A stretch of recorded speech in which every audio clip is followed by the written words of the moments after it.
নমস্কাৰ স্বাগতম জনাইছোঁ মোৰ ইউটিউব চেনেললৈ। আজি ভিডিঅ'ৰ বিষয়বস্তু লৈ আহিছোঁ তৃতীয় শ্ৰেণীৰ স্পন্দন পাঠ্যপুথিখনৰ অৰ্থাৎ অসমীয়া কিতাপৰ পাঠ 10 উৎসৱ পাৰ্বণ অধ্যয়নৰ পাঠ 2 শৰতৰ মেলা।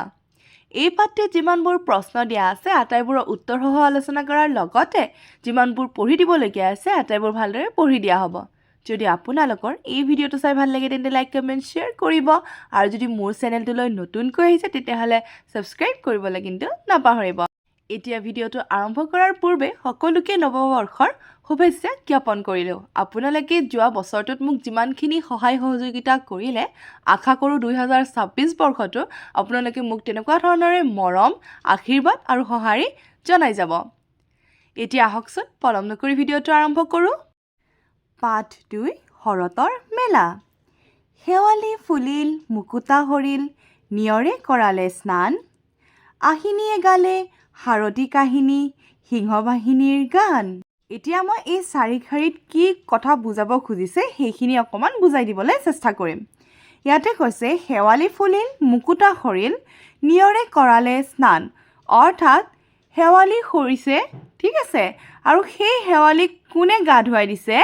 নিয়ৰে। নিয়ৰ ক'ৰ পৰা? আমাৰ আকাশৰ পৰা যে নিয়ৰ টুপ টুপকৈ পৰে, হয়নে? এই ঠাণ্ডাৰ দিনত বৰ্তমান পৰি আছে, হয়নে?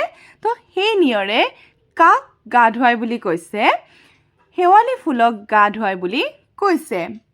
আহিনীয়ে গালে শাৰদী কাহিনী সিংহ বাহিনীৰ গান। আৰু কি কৈছে? আহিনীয়ে মানে হৈছে আহিন মাহৰ কথা কৈছে, ঠিক আছে। এতিয়া আহিন মাহে গান গাইছে কিহৰ? শাৰদী কাহিনী। শাৰদী কাহিনী মানে আমি যে কওঁ শাৰদীয় দুৰ্গা পূজা, এই যে দুৰ্গা মাৰ যি কাহিনী, যে দুৰ্গা পূজা আহিব বা দুৰ্গা পূজাক এইকেইদিন যে আমি ৰাখিম একেবাৰে দশমী দিনলৈকে, এই যি উলহ মালহৰ গান, এই গান কোনে গায় বুলি কৈছে? আহিনীয়ে গায় বুলি কৈছে। সিংহ বাহিনী মানে হৈছে দুৰ্গা মাৰ কথা ইয়াতে উল্লেখ কৰা হৈছে। তাৰপিছত আমাক দিছে জোনায়ে হাঁহিলে তৰায়ে নাচিলে ৰূপোৱালী ঢৌ তুলি আই লখিমীয়ে ধানৰ খেতিত দিলেহি চৰণ ধূলি। অৰ্থাৎ জোনায়ে, ইয়াতে জোনায়ে মানে কাক বুজাইছে? আমাৰ জোনটোক বুজাইছে। জোনটোৱে কি কৰিছে? হাঁহিছে। তৰাবোৰে কি কৰিছে? নাচিছে। ৰূপোৱালী ঢৌ তুলি, ঢৌ মানে আমাৰ যে পানীৰ নিচিনা যে ঢৌ, হয়নে? পানীত যে ঢৌ উঠে, সেই ঢৌটোৰ কথা ইয়াতে উল্লেখ কৰা হৈছে। আই লখিমীয়ে ধানৰ খেতিত দিলেহি চৰণ ধূলি। আৰু লক্ষ্মী পূজাত, অৰ্থাৎ আমাৰ যে লক্ষ্মী পূজা পতা হয়, সেই লক্ষ্মী পূজাত লক্ষ্মীয়ে আহি পেলাই কি কৰে? ধানৰ খেতিত তেওঁৰ আশীৰ্বাদ দি যায়, হয়নে? যে সকলোৰে ধুনীয়াকৈ ধান হওক, খেতি হওক, ভাল হওক, অৰ্থাৎ টকা পইচাৰে সকলো নদন বদন হওক। তাৰপিছত কৈছে এনেকুৱা দিনতে দীপাৱলীৰ ৰাতি অন্ধকাৰ হয় নাশ এনেকুৱা দিনতে বৃন্দাবনতে গোসাঁই পাতিলে ৰাস। অৰ্থাৎ এনেকুৱা মানে হৈছে এনেকুৱা, অৰ্থাৎ সেই সময়ছোৱাতে যি আমি শৰতৰ কথা পাতি আছোঁ, সেই শৰতৰ কালতে কি হয় বুলি কৈছে? দীপাৱলীৰ ৰাতি, দীপাৱলী মানে হৈছে দেৱালী বা দীপাৱলী, এই দীপাৱলী বা দেৱালীৰ ৰাতি অন্ধকাৰ হয় নাশ। অৰ্থাৎ সেই দিনটোত দিৱালীৰ দিনত জানো অন্ধকাৰ হৈ থাকে? সকলো পিনে কি হয়? লাইট চাকি এই সকলোবোৰেৰে আমাৰ পৃথিৱীখন কি হৈ তোলে? পোহৰাই তোলে, হয়নে? সেইকাৰণে কৈছে যে এনেকুৱা দিনতে দীপাৱলীৰ ৰাতি বা দেৱালীৰ ৰাতি কি হৈ যায়? অন্ধকাৰ নোহোৱা হৈ যায়। এনেকুৱা দিনতে বৃন্দাবনতে গোসাঁই পাতিলে ৰাস। আৰু এনেকুৱা সময়তে কি হয় বুলি কৈছে? বৃন্দাবন মানে ইয়াতে বুজাইছে বৃন্দাবন। বৃন্দাবনত গোসাঁয়ে কি পাতে? অৰ্থাৎ গোসাঁই মানে কৃষ্ণৰ যি আমাৰ ৰাস মহোৎসৱ হয় সেয়া পাতে বুলি ইয়াতে উল্লেখ কৰা হৈছে। ঠিক আছে, কবিতাটো মই এইকাৰণে বুজাই দিলোঁ যে কিছুমান শব্দ আমি কোৱা শব্দৰ লগত অকণমান অমিল হৈ আছে, কিন্তু সেই শব্দবোৰে আমি ব্যৱহাৰ কৰা শব্দবোৰৰ লগতে মিল খোৱা শব্দ হয়, কেৱল অকণমান লিখা ধৰণটো বেলেগকৈ দিছে। সেয়েহে মই এই কবিতাটি ভালদৰে বুজাবলৈ চেষ্টা কৰিছোঁ।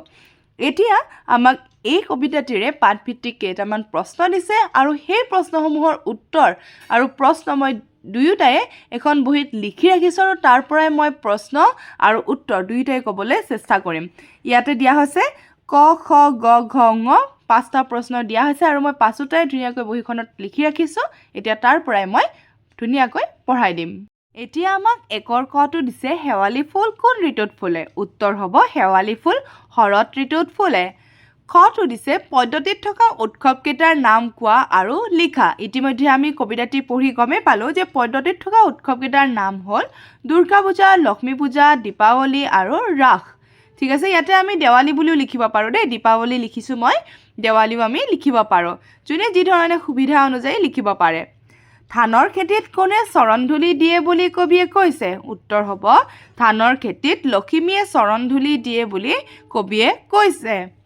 তাৰপিছত আমাক ঘটো দিছে তৰাই কিদৰে নাচে বুলি কবিয়ে ভাবে? উত্তৰ তৰাই ৰূপোৱালী ঢৌ তুলি নাচে বুলি কবিয়ে ভাবে। তাৰপিছত আমাক উঙটো দিছে গোসাঁয়ে ক'ত ৰাস পাতিলে? উত্তৰ হ'ব গোসাঁয়ে বৃন্দাবনতে ৰাস পাতিলে। হ'ব, আৰু বেকগ্ৰাউণ্ডত হয়তো আপোনালোকে ট্ৰেইনৰ শব্দ শুনিবলৈ পাইছে। আপোনালোকে সেই শব্দটো পাৰিলে ইগন'ৰ কৰিব, উপায় নাই, যিহেতু ঘৰ ৰেল লাইনৰ ওচৰতে হয়, সেয়েহে মাজে মাজে ৰেলৰ শব্দবোৰ আহি অকণমান ভিডিঅ'ত আমনি কৰে। বাৰু, মই গোটেইখিনি এই 5টা প্ৰশ্নৰ উত্তৰ ধুনীয়াকৈ পঢ়ি দিলোঁ। হ'ব, এতিয়া আমি নেক্সট কি দিছে আমি তালৈ চাইছোঁ। এতিয়া আমাক 2 নম্বৰটো দিছে তলৰ পদ্যফাঁকিৰ শব্দবোৰ খেলি মেলিকৈ দিয়া আছে। তাৰে প্ৰথম ফাঁকিৰ তলত সিহঁতৰ মূল পদ্যটোত থকা স্থান বুজোৱা সংখ্যাটো দিয়া আছে। দ্বিতীয় ফাঁকিৰো শব্দৰ তলত স্থানাংকবোৰ লিখি সংখ্যাৰ ক্ৰমত সজাই মাতি শুনোৱা।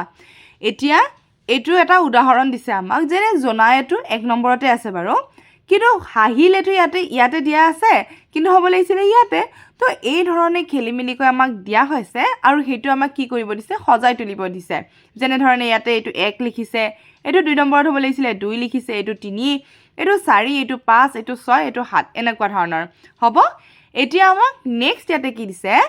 এইটো দিছে দিনতে নাশ ৰাতি অন্ধকাৰ দীপালীৰ হয় এনুৱা। তো এনুৱাটো প্ৰথমে হ'ব, হয়নে? দিনতেটো 2 হ'ব, দীপালীটো 3 হ'ব, ৰাতিটো 4 হ'ব, অন্ধকাৰটো 5 হ'ব, 6টো হয় হ'ব, আৰু 7টো নাশ হ'ব। অৰ্থাৎ এনুৱা দিনতে দীপালীৰ ৰাতি অন্ধকাৰ হয় নাশ হ'ব। ঠিক আছে, তাৰপিছত আমাক ভাষা অধ্যয়ন দিছে। ভাষা অধ্যয়ন কি দিছে আমি চাই লৈছোঁ। পাঠটোত উল্লেখ থকা তলৰ শব্দবোৰক অৰ্থৰ সৈতে মিলোৱা, লগতে অভিধান চাই কাষৰ খালী ঠাইত একে অৰ্থ বুজোৱা এটাকৈ শব্দ লিখা। অৰ্থাৎ প্ৰথমে আমাক এইখিনি মিলাই ল'ব দিছে, আৰু লৈ পিনি তাৰে আৰু এটা সমাৰ্থক শব্দ বুলিয়ে কৈছোঁ, অৰ্থাৎ একে অৰ্থ বুজোৱা শব্দ লিখিব দিছে, যিহেতু আমি কি কৰিম? সমাৰ্থক শব্দ বুলি এইটো ক'ব পাৰোঁ।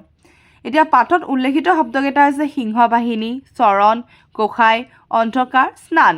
আৰু ইয়াৰে আমি মিলাই লৈছোঁ সিংহ বাহিনী অৰ্থাৎ দুৰ্গা, চৰণ অৰ্থাৎ ভৰি, গোসাঁই অৰ্থাৎ কৃষ্ণ, অন্ধকাৰ অৰ্থাৎ আন্ধাৰ, স্নান অৰ্থাৎ গা ধোৱা। এতিয়া মই প্ৰত্যেকৰে এটা এটা অৰ্থ লিখিছোঁ। কৃষ্ণ হ'লে প্ৰভু বুলিও আমি ক'ব পাৰোঁ, গা ধোৱা হ'লে আমি গা তিৱাও বুলি ক'ব পাৰোঁ, দুৰ্গাক আমি দেৱী বুলিও ক'ব পাৰোঁ, ভৰিক আমি পদ বুলিও ক'ব পাৰোঁ, আৰু আন্ধাৰক আমি তিমিৰ বুলিও ক'ব পাৰোঁ। এতিয়া আমাক দিছে তলৰ শব্দবোৰ পদ্যটোত কি ৰূপত ব্যৱহাৰ কৰা হৈছে বিচাৰি লিখা। ইয়াতে আমাক গদ্য ৰূপ এটা দিছে, আৰু ইয়াতে আমাক পদ্য ৰূপটো লিখিব দিছে। পদ্য ৰূপ মানে এই কবিতাটোত আমাক যেনেধৰণে দিয়া হৈছে সেয়া লিখিব দিছে, আৰু এনে সচৰাচৰ আমি যি ধৰণে ব্যৱহাৰ কৰোঁ সেইটো ইয়াতে লিখা হৈছে। যেনে ঢৌ, ইয়াতে আমি পদ্য ৰূপে কি লিখিছোঁ? ঢৌ। এনেকুৱা, এইটো হ'ব এনুৱা। তৰায়ে, জোনায়ে, দেৱালী, দীপালী, লক্ষ্মী, বৃন্দাবন। তাৰপিছত আমাক দিছে 4টো প্ৰথমটো চাই বাকীবোৰ একেদৰে পূৰ কৰা। ৰূপোৱালী, ৰূপ যোগ ওৱালী, ৰূপোৱালী। এতিয়া আমাক এইটো দিছে সোণ যোগ ওৱালী, সোণোৱালী। তাৰপিছত আকৌ আমাক খত দিছে শাৰদী, শাৰদ যোগ দীৰ্ঘই, শাৰদী। এইটো হ'ব আহিনী, আহিন যোগ দীৰ্ঘই, আহিনী। তাৰপিছত এইটো হ'ব বহাগী, বহাগ যোগ দীৰ্ঘই, বহাগী। জোনাকী, জোনাক যোগ দীৰ্ঘই, জোনাকী। তাৰপিছত আমাক দিছে মাঘী, মাঘ যোগ দীৰ্ঘই, মাঘী।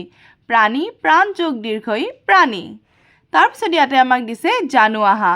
শব্দৰ শেষত ই থাকিলে আৰু তাৰ লগত এ যোগ হ'লে ইৰ ঠাইত ইয়ে হয়, যেনে ভাই যোগ এ, ভায়ে।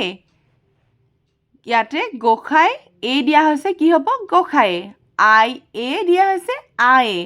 পিতাই এ, পিতায়ে। ককাই এ, ককায়ে। তাৰপিছত আমাক ইয়াতে দিছে 5 নম্বৰটো জনায়ে হাঁহিলে তৰায়ে নাচিলে ৰূপোৱালী ঢৌ তুলি আই লক্ষ্মীয়ে ধানৰ খেতিত দিলেহি চৰণ ধুলি। এই পদ্যফাঁকিত থকা শব্দবোৰ সলাই তুমি নিজাববীয়াকৈ পদ্য আকাৰত লিখা। অৰ্থাৎ ইয়াতে যেনেধৰণে আছে তেনেধৰণে আমি লিখিব লাগিব।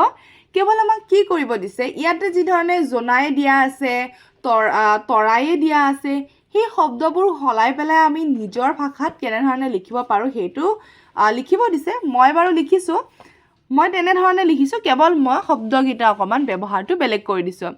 ইয়াতে মই লিখিছোঁ যে জোনে হাঁহিলে তৰাই নাচিলে ৰূপোৱালী ঢৌ তুলি লক্ষ্মী আই ধানৰ খেতিত দিলে চৰণ ধুলি।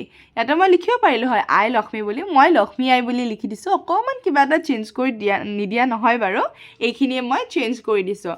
তাৰপিছত আমাক কি দিছে সেয়া চাই লৈছোঁ। এতিয়া আমাক জ্ঞান সম্প্ৰসাৰণ দিছে ভাবা আৰু লিখা। ক পদ্যটোত তোমালোকে নিয়ৰে কৰালে স্নান বাক্যশাৰী পাইছা। ইয়াত নিয়ৰে স্নান কৰোৱা কথাটোৱে নিয়ৰে তিওৱা বুজাইছে। তুমি নিয়ৰে কিহক স্নান কৰোৱা দেখিবলৈ পাইছা কোৱা। এতিয়া ইয়াতে মই বাৰু শেৱালি ফুল লিখি ৰাখিছোঁ, কিন্তু মই উত্তৰটো আৰু এটা লিখিছোঁ যে কি হয়, কবিতাটোত শেৱালি ফুলটো উল্লেখ কৰা হৈছে কাৰণে শেৱালি ফুল লিখা গৈছে। আৰু এটা উত্তৰত মই এনেধৰণে লিখিছোঁ যে শেৱালি ফুলৰ লগতে ঘাঁহ বন গছ গছনি ফুল ফল আদিক কি কৰা দেখিছোঁ, তেনেধৰণে নিয়ৰে গা ধোৱা দেখিছোঁ। হ'ব, কি লিখিলোঁ, শেৱালি ফুলৰ লগতে ঘাঁহ বন গছ গছনি ফুল ফল। হ'ব, এতিয়া আমাক নেক্সট কি দিছে, পদ্যটোত উল্লেখ থকা উৎসৱকেইটাৰ উপৰি তুমি শৰৎকালত আন কি কি উৎসৱ দেখিবলৈ পাইছা দলত আলোচনা কৰি কোৱা। এইটো সঁচাকৈ ক'বলৈ গ'লে আমি প্ৰায়খিনি ইয়াতে উল্লেখেই আছে যিখিনি আমি জানো, হয়নে। তাৰে মাজত আৰু দুটা উৎসৱ হৈছে, এটা হৈছে কালী পূজা আৰু আনটো হৈছে কাতি বিহু। আমাৰ অসমীয়াৰ যি বিহু কাতি বিহুটো সেই শৰৎকালতে হয়, হয়নে, আৰু লগতে কালী পূজা। ঠিক আছে, এই দুটা লিখিলে হ'ল। কি কি ক'লোঁ মই, কালী পূজা আৰু কাতি বিহু। হ'ব, তাৰপিছত ইয়াতে দিছে তুমি যোগদান কৰা যিকোনো এটা উৎসৱৰ বিষয়ে 5 শাৰী লিখা। এতিয়া মই যিটো যোগদান কৰোঁ মই সেইটোৰ বিষয়ে লিখিম। যেনেধৰণে মই বিহু উদযাপন কৰোঁ, হয়নে, মই বিহুৰ বিষয়ে লিখিম। আৰু যিসকলে ঈদ উদযাপন কৰিব তেওঁলোকে ঈদৰ বিষয়ে লিখিব, যিসকলে খ্ৰীষ্টমাছ উদযাপন কৰিব তেওঁলোকে খ্ৰীষ্টমাছৰ বিষয়ে লিখিব।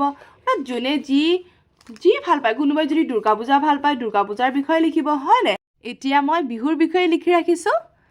বিহু অসমৰ জাতীয় উৎসৱ। অসমীয়া জাতিটোৰ ঐতিহ্য বহন কৰা বিহু প্ৰধানতে 3 প্ৰকাৰৰ: বহাগ বিহু বা ৰঙালী বিহু, কাতি বিহু বা কঙালী বিহু আৰু মাঘ বিহু বা ভোগালী বিহু। এই বিহু তিনিটিয়ে প্ৰেম, শান্তি, ভাতৃত্ববোধ, একতা আৰু জাতীয় সংহতিৰ প্ৰতীকক বুজায়। বিহু মূলতঃ এক কৃষিভিত্তিক উৎসৱ। মই এই 5 শাৰী বিহুৰ বিষয়ে লিখি দিছোঁ। এতিয়া নেক্সট আমাক দিছে তোমালোকে পদ্যটোত শেৱালি ফুলৰ নাম পাইছা। শেৱালি ফুল শৰৎকালত ফুলে, কেইবিধমান ফুলৰ নাম লিখি কোনবিধ ফুল কেতিয়া ফুলে লিখা। এইটো তোমালোকৰ কাৰণে মই 3টা জেগা এৰিছোঁ আৰু মই 3টা লিখিছোঁ। কেতিয়াবা নিজেও অকণমান চেষ্টা কৰিবলৈ ইচ্ছা যায়, হয়নে। তোমালোকে ভাবিব পাৰা ন অকল বাইদেউ উত্তৰ মুখা গোটেই কৈ দিয়ে, তো সেইকাৰণে আজি 3টা তোমালোকৰ কাৰণে ৰাখিছোঁ আৰু 3টা মই লিখিছোঁ। যেনে কপৌফুল বসন্তকালত, কৃষ্ণচূড়া গ্ৰীষ্মকালত, সূৰ্যমুখী গ্ৰীষ্মকালত। আমি নাহৰৰ নামো লিখিব পাৰোঁ, কিন্তু মই কৈ নিদিওঁ দেই কেতিয়া ফুলে। মই কিন্তু নজনা নহয় যেনিবা, কিন্তু মই ভাবিছোঁ যে মোৰ যিখিনি ছাত্ৰ ছাত্ৰী বা মোৰ যিখিনি ভিউৱাৰ্ছ আছে তেওঁলোকে যাতে কেতিয়াবা অকণমান চেষ্টা কৰে যে কি ফুল ফুলিব পাৰে সেইখিনি চাই লওঁ। ঠিক আছে, সকলোৱে এবাৰ চেষ্টা কৰিবা, নোৱাৰিলে বাৰু মোক কমেণ্ট কৰি দিলে হ'ল, মই দিবলৈ চেষ্টা কৰিম। এতিয়া আমাক 7 নম্বৰটো দিছে দফাটো পঢ়া আৰু সিপিঠিত দিয়া প্ৰশ্নবোৰৰ উত্তৰ লিখা। ৱাংগালা গাৰোসকলৰ এটি প্ৰধান উৎসৱ। প্ৰতি বছৰে ঝুম খেতি চপোৱাৰ পাছত নৱেম্বৰ মাহত তেওঁলোকে এই উৎসৱটো পালন কৰে। 3দিনীয়া এই উৎসৱৰ প্ৰথম দিনটো তেওঁলোকে আদৰণি অনুষ্ঠান হিচাপে পালন কৰে। দ্বিতীয় দিনাখন তেওঁলোকে বিভিন্ন সুস্বাদু থলুৱা খাদ্য প্ৰস্তুত কৰে। এই খাদ্যসমূহ তেওঁলোকে মিচিং চালজং অৰ্থাৎ সূৰ্য দেৱতাক অৰ্পণ কৰাৰ পাছতহে গ্ৰহণ কৰে। সেইদিনা গাৰোসকলে জাতীয় সাজপাৰ পিন্ধি দামা, বাংচিং, ৰাং আদি বাদ্যযন্ত্ৰ বজাই আনন্দ উল্লাস কৰে। বিভিন্ন খেল ধেমালিৰ প্ৰতিযোগিতা আৰু গীত মাতৰ অনুষ্ঠানেৰে তেওঁলোকে দিনটোৰ কাৰ্যসূচী সামৰণি মাৰে।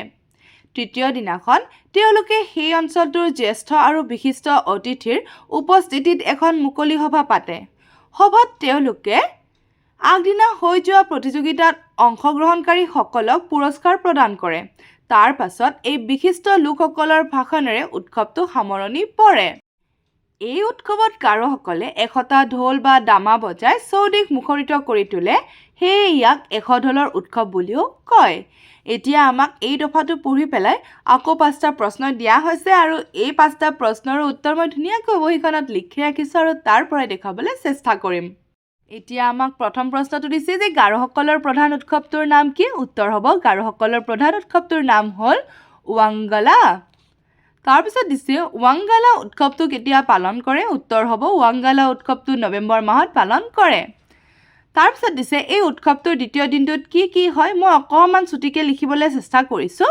এই উৎসৱটোৰ দ্বিতীয় দিনটোত বিভিন্ন খেল ধেমালি প্ৰতিযোগিতা, গীত মাতৰ অনুষ্ঠান, বিভিন্ন সুস্বাদু থলুৱা খাদ্যৰ প্ৰস্তুত কৰা, জাতীয় সাজপাৰ পিন্ধি বাদ্যযন্ত্ৰ বজাই আনন্দ উল্লাস কৰে।